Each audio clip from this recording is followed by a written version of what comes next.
नमो नमः। मैं हूं ममता ठाकुर, आपका बहुत बहुत स्वागत करती हूं। आज हम 5वीं कक्षा की हिंदी की पाठ्य पुस्तक सुरुचि हिंदी पाठमाला का प्रश्न अभ्यास करेंगे और पाठ 6 है हमारे पास कदम्ब का पेड़।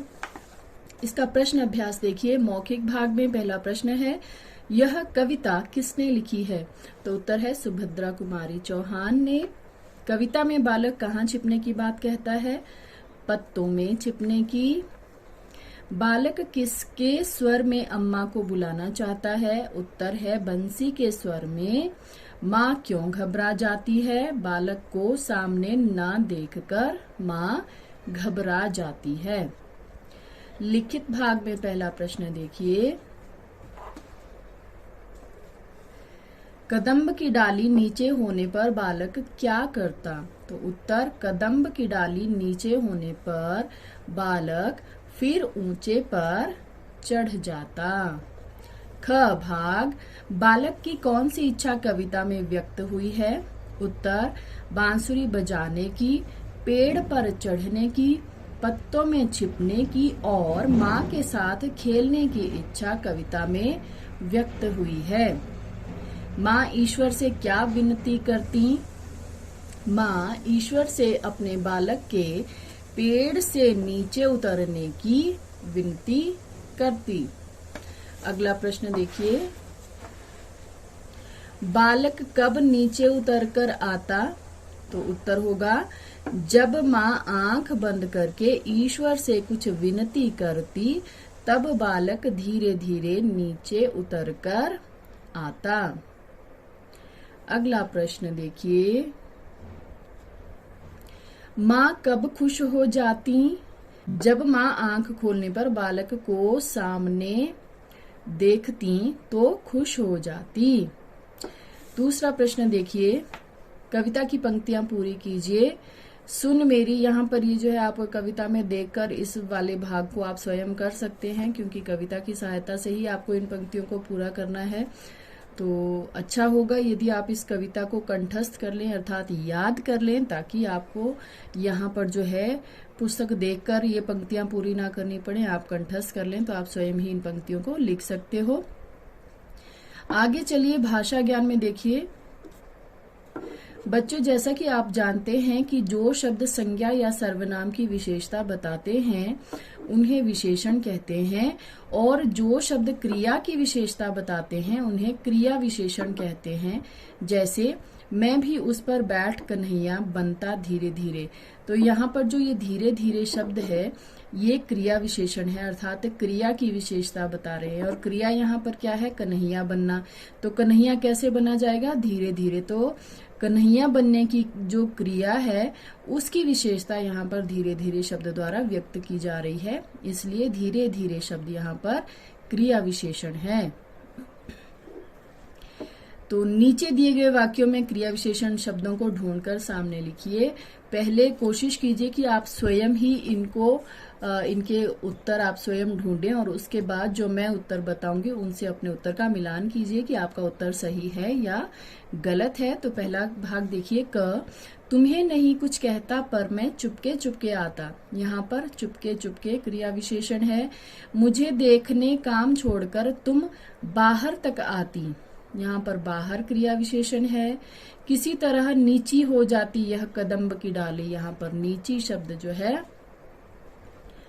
क्रिया विशेषण है। तुम्हें ध्यान में लगी देख मैं धीरे धीरे आता, और यहाँ पर धीरे धीरे क्रिया विशेषण शब्द है। इन शब्दों का वर्ण विच्छेद कीजिए। वर्ण विच्छेद होता है वर्णों को अलग अलग करके लिखना, और वर्णों को जब हम अलग अलग करके लिखते हैं तो हमें क्या करना होता है कि जो व्यंजन है उसमें से स्वरों को अलग लिखना होता है, और व्यंजन जो है जब हम स्वर अलग करके लिखते हैं तो व्यंजन को हम हलंत के द्वारा प्रदर्शित करते हैं। जैसे यमुना के य में य से जब हम य में अ स्वर है, तो य से जब हम अ स्वर को पृथक करते हैं, अलग करते हैं, तो य को हलंत लिखा जाएगा और उसमें जो स्वर अ है उसे हम अलग लिख देते हैं। तो म य मु म हलंत उ न हलंत आ, ये हो जाएगा यमुना का वर्ण विच्छेद। उसी तरह से कन्हैया, बांसुरी, मिसरी, अंचल, इन सब के वर्ण विच्छेद यहाँ पर क्रमशः दिए गए हैं, आप देख सकते हैं। बट इसका भी पहले आप स्वयं ही प्रयास करें इसको रफ कॉपी में लिखने का। उसके बाद आप मेरे आंसर से अपने आंसर को मिलाइए, ताकि आप खुद को परख सकें कि आपको कितना समझ में आया है। चलिए अब अगले प्रश्न की ओर बढ़ते हैं।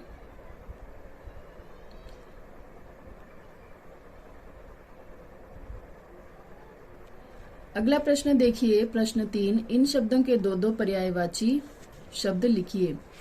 पेड़, वृक्ष, तरु, पादप, कन्हैया, कृष्ण, गोपाल, टहनी, शाखा, डाल या शाख, आंख, नयन, नेत्र, चक्षु, लोचन, दृग, कुछ भी लिख सकते हो। जो भी पर्यायवाची आपको स्वयं आते हो वो भी आप लिख सकते हो, बस वो ठीक हो, गलत ना लिखें।